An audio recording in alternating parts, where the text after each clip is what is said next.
Aujourd'hui, je m'en vais en Colombie-Britannique faire du vélo de montagne. OK tout le monde, désolé les protéines, mais changement de plan. Vous aviez peut-être préparé des jokes, fait que je vous laisse faire une couple de blagues là, sur le vélo de montagne puis le hiking. Ah ouais, go. Il s'est pas déjà blessé, lui, en hiking? Ben oui, depuis, il y a une barre de métal dans le bras. Il a pas pu s'habiller tout seul pendant 1 an. Bon, content là? Maintenant, on passe aux vraies affaires. Hey Protéines, on est un groupe d'humour de l'Ontario, on tripe francophonie canadienne, puis on s'en va la rencontrer. Parce que oui, il y a des francophones hors Québec. Il se passe beaucoup trop de choses dans les écoles présentement en Colombie-Britannique pour aller perdre mon temps à jouer dans les montagnes à Squamish. Là. En fait, la langue française est en train de brasser le système scolaire présentement là-bas. Alors je m'en vais rencontrer du monde extrêmement pertinent pour en parler. Il y a près d'un demi-million d'enfants en Colombie-Britannique et certains d'entre eux fréquentent l'école. Il y en a même qui se font éduquer en français. Le Conseil scolaire francophone de la Colombie-Britannique compte plus de 6000 élèves dans 43 écoles. Vous pourriez croire qu'avec tant d'étudiants qui maîtrisent la langue de Molière et de Guylaine Tremblay, les programmes post-secondaires en français de la Colombie-Britannique se multiplient. Eh bien, vous auriez tort. Bien qu'il existe quelques options, il reste encore beaucoup de chemin à faire. Et que dire de l'incroyable cause juridique du Conseil scolaire francophone et de la Fédération des parents devant la Cour suprême? Eh bien, il faudra continuer d'écouter pour en savoir plus. Il pleut. Beaucoup. Sans arrêt.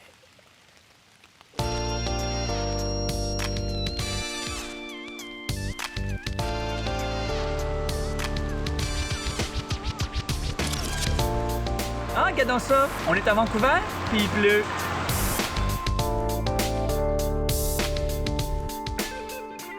Et donc, le conseil scolaire francophone, on parle bien d'écoles de langue française. Là. On n'est pas dans les écoles d'immersion, parce qu'il y a peut-être des gens qui sont surpris d'entendre qu'il y a des écoles francophones ici. Oui, alors on a eu le droit de gestion de nos écoles en français il y a plusieurs années. Et oui, c'est effectivement ça, c'est français langue première. C'est vraiment là, Oui. tout le monde, toute la communauté est là, ça se fait tout en français dans C'est un l'école. milieu francophone. Absolument. Rajouter, Oui. c'est des écoles publiques, c'est pas des Ah oui, écoles privées. absolument.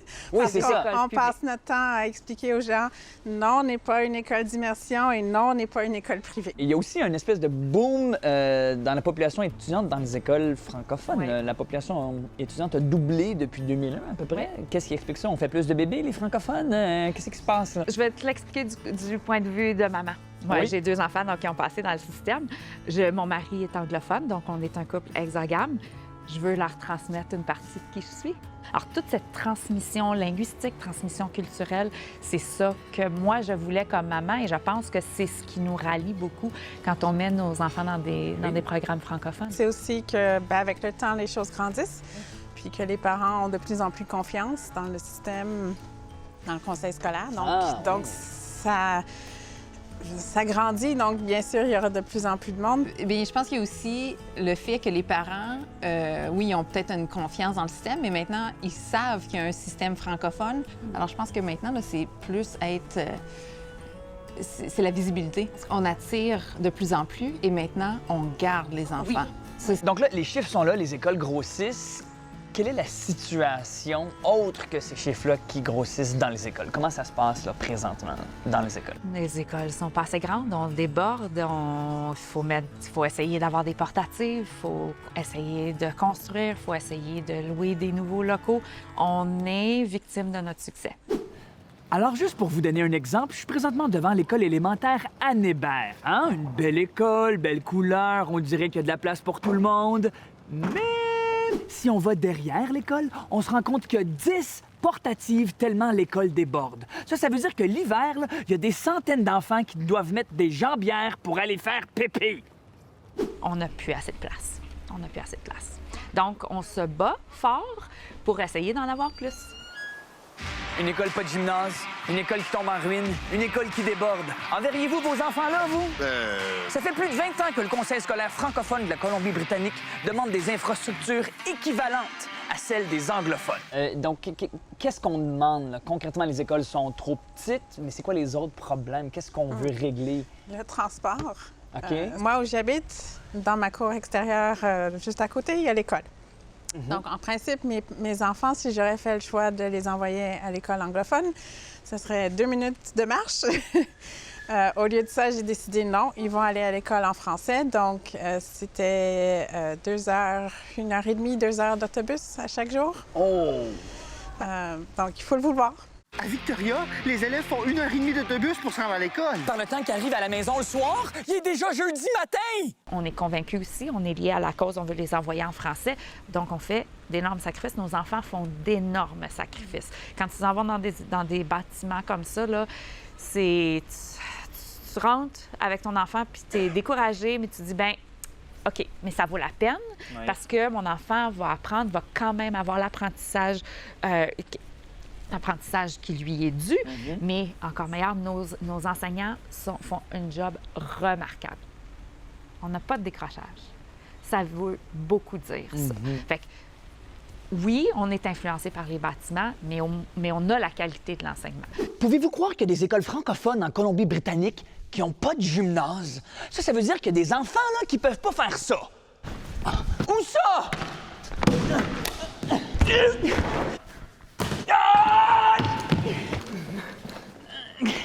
Pensez à tout ce que ces enfants-là manquent. Il y a 10 ans, la Fédération des parents, le conseil scolaire des parents se sont rassemblés, ont commencé à parler, qu'est-ce qu'on fait. Et la décision, ça a été, bien, on va poursuivre le gouvernement. Et depuis 10 ans, la cause a commencé. Les parents, les intervenants se sont battus très fort, ont travaillé extrêmement fort. On est allé en première instance, on est allé en cour d'appel et on a porté tout ça en Cour suprême du Canada. Et on s'est fait entendre le 26 septembre dernier. Une victoire en Cour suprême du Canada, ça aurait des retombées positives inestimables. Mais une défaite, ça serait catastrophique pour tous les francophones au pays. Est-ce que vous êtes tanné? Est-ce que c'est frustrant de sentir qu'on doit toujours défendre ses droits puis rappeler notre existence pour avoir droit aux mêmes choses que les autres? C'est un peu des deux. C'est frustrant, mais on est prêt à... Faut jamais abandonner, hein? Faut jamais abandonner. On savait en commençant ça, les gens qui étaient là, qui ont commencé cette cause-là pour nous, savaient que ça allait pas toucher directement leurs enfants. Fait que c'est ça. Oui, c'est fâchant, mais faut pas qu'on lâche. Faut pas qu'on lâche, faut qu'on continue, faut qu'on offre cet avenir-là aux prochaines générations.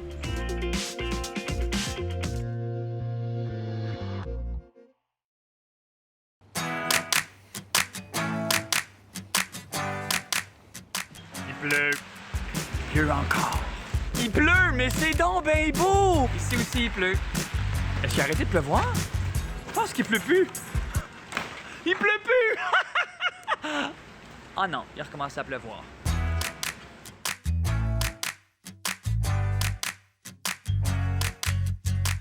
Éric Leclerc, on est dans ton école. Tu es le directeur de l'école secondaire Jules Verne ici à Vancouver. Tu fais partie du conseil scolaire francophone de la Colombie-Britannique depuis les tout débuts. Oui, j'ai quand même un cheminement assez particulier. J'ai fait partie du task force du ministère de l'Éducation. Le Task Force! Ça s'appelait comme ça à l'époque. OK. Je ne savais même pas ce que ça voulait dire, de toute façon. Je suis un jeune enseignant et puis on nous avait pris un groupe et puis il fallait créer un conseil scolaire francophone. Et ça s'appelait le Francophone Education Authority.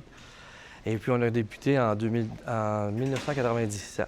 OK. Et à l'époque, il y avait 4 écoles. Il y avait Victoria, Chilliwack, Vancouver et Nord-Vancouver. 4 écoles francophones. 4 écoles francophones qui étaient gérées à l'époque par les conseils anglophones. Bien entendu, avec le jugement en 95, dans ce coin-là, on a donné l'autorité aux francophones. Les parents ont travaillé très fort pour avoir leur commission scolaire. Donc, à cette époque-là, 4 écoles... une direction d'école engagée, quelques profs, on partageait les profs. Est-ce que c'était toi le directeur? Oui, le petit jeune qui arrivait. Le premier directeur d'école? Employé payé, c'était moi. C'était toi le premier employé du conseil scolaire francophone? Oui. Donc, ça, c'est cool. Oui, je suis chanceux. Je pense que ça arrive pas souvent dans une vie que tu peux dire que tu as participé à quelque chose comme ça. Ben oui. Donc, je suis très fier. Ça fait 22 ans que le CSF existe.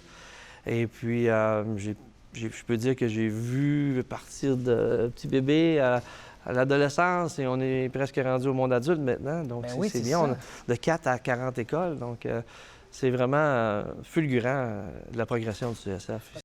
Le problème, là, Comme s'il n'y en avait pas déjà assez. c'est que le ministère de l'Éducation en Colombie-Britannique refuse de leur financer des nouvelles infrastructures. Même si la population étudiante francophone a doublé depuis 2001. Ils sont plus de 6 000 élèves. À Vancouver-Est, l'école est pleine à 157 Comment c'est même possible? Où est-ce qu'ils mettent les élèves? Dans d'autres élèves? Comment se porte la francophonie dans les écoles présentement? Bien, on est vraiment chanceux d'avoir un conseil scolaire, premièrement, parce que moi, j'ai connu pas de n'avoir. Oui. Et pourquoi je dis ça, c'est que les organismes alentours se greffent beaucoup à nos écoles pour organiser toutes sortes d'activités. Les parents sont nos francophones, majoritairement de la communauté. Oui. Donc, en collaboration avec la communauté, on doit être communautaire à 100 on n'a pas le choix si on veut survivre. Maintenant, on a des collèges comme Éducasante qui offrent des cours postsecondaires en français. Ici à Vancouver? Ici à Vancouver. Ah, je savais pas, c'est s'en cool, vient, ça. oui. Simon Fraser offre des programmes francophones aussi.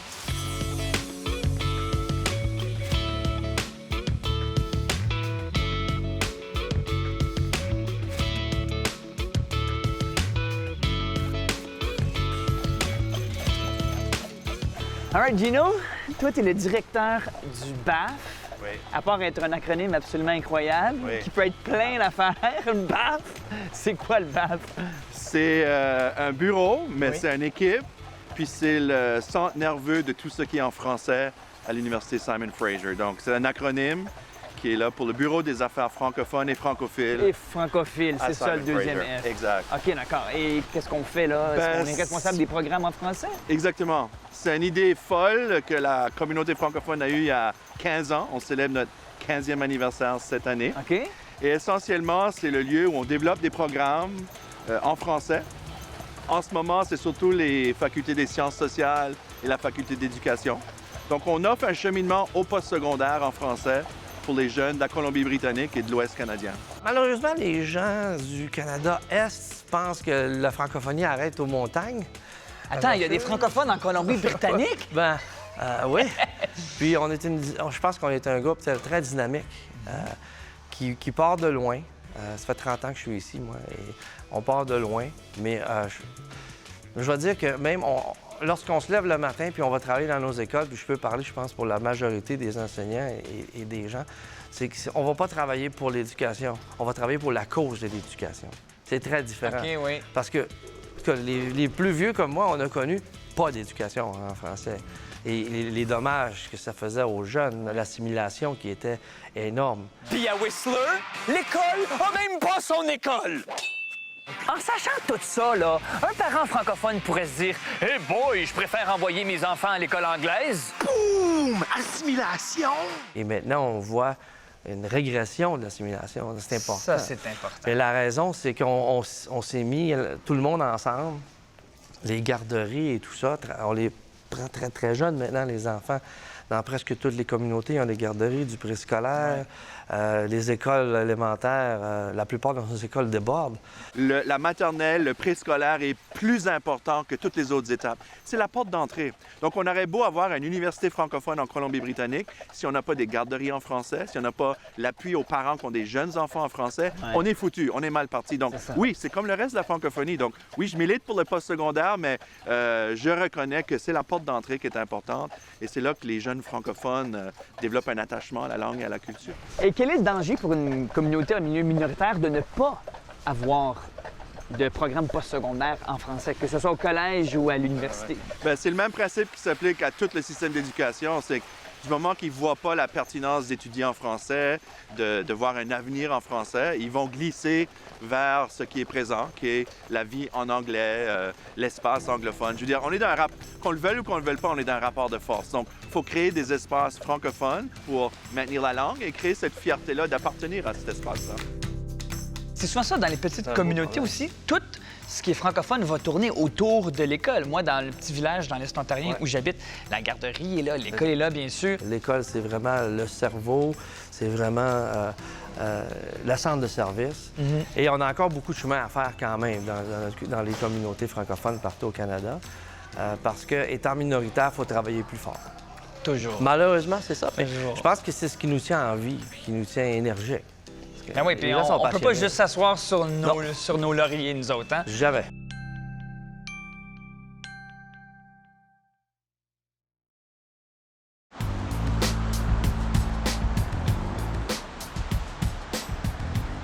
Je m'en vais rencontrer Mark Power, qui est l'avocat de la cause juridique menée par le conseil scolaire et la Fédération des parents. Vous vous rendez compte qu'il s'appelle Mark Power? Mark Power! T'as pas un nom plus adéquat pour une profession d'avocat.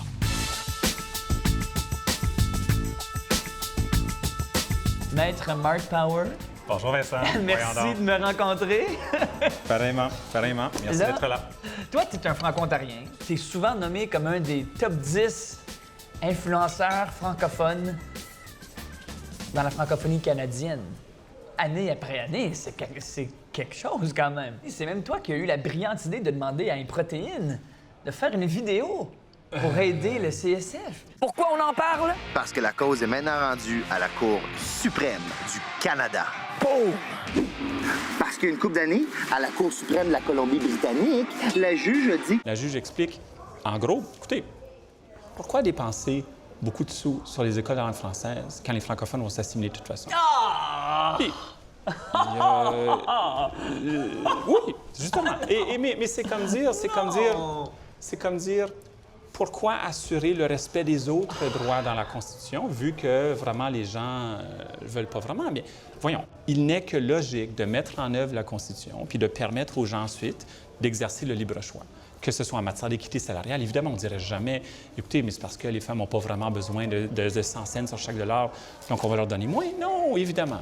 C'est la même chose en matière d'égalité raciale, c'est la même chose en matière des droits des Premières Nations, des Inuits et des Métis. C'est évidemment la même chose pour les francophones et les Acadiens. Ça a passé comment, ça, quand elle a dit ça, la juge? Mal, très mal. Comme juriste, on était sidérés.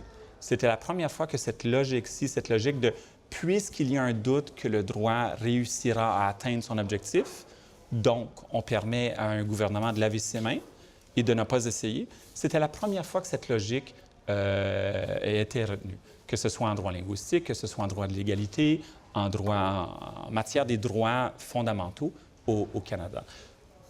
C'était une première pour les avocats, puis ensuite, imaginez pour les clients. Tu vas expliquer ça, c'est parce que la juge dit que votre C'est une enfant, logique de ça sert à rien. ça sert à rien. Ou du moins, tôt ou tard, ça ne réussira pas, donc n'essayons pas. Il y a deux différentes lois, là, j'ai la terminologie, je suis pas sûr, au niveau de la Charte des droits et des libertés ou de la Constitution canadienne qui sont en ligne de compte ici. Oui, donc l'article 23 est premier. L'article 23, c'est la disposition qui fait en sorte qu'à Montréal, qu'à Québec, qu'à Hull, qu'à Chicoutimi, on a des écoles de langue anglaise financées sur les fonds publics. C'est la même disposition qui fait en sorte qu'à Vancouver, qu'à Kamloops, qu'à Nelson, qu'à Port-Alberni, on trouve la même chose pour les francophones. Cette instruction doit être équivalente et doit être fournie là, dès que le nombre le justifie. Ah, voilà. Merci, monsieur. Oh my God, merci.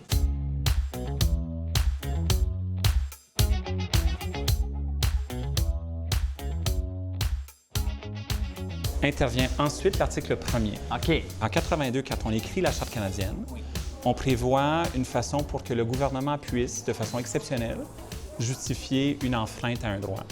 Donc, prenons un exemple.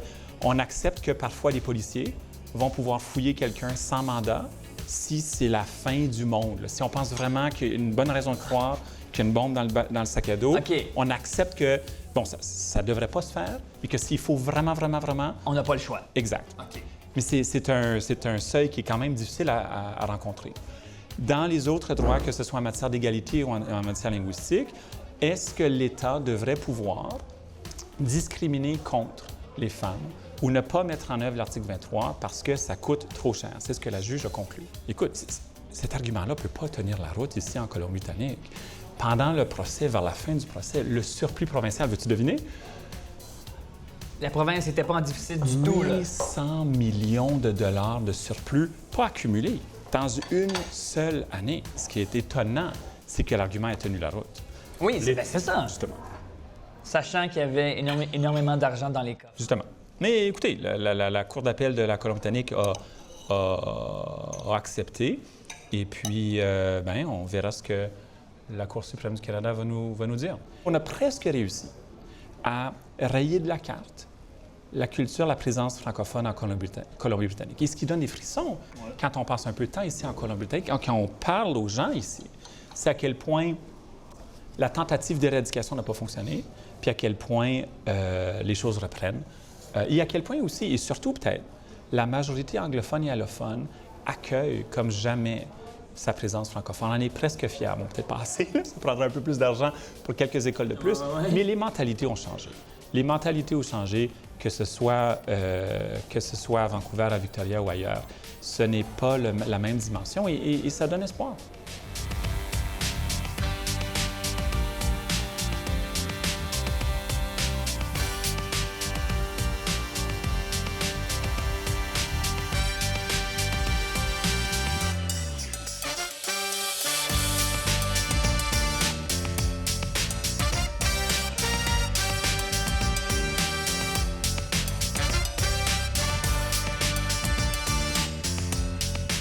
J'ai beaucoup d'admiration pour les gens que j'ai rencontrés aujourd'hui. Grâce à leur ténacité, à leur courage, à leurs efforts, c'est toute une génération de jeunes qui va pouvoir recevoir une éducation de qualité en français.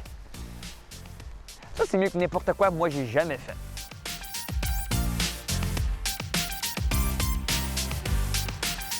Le soleil!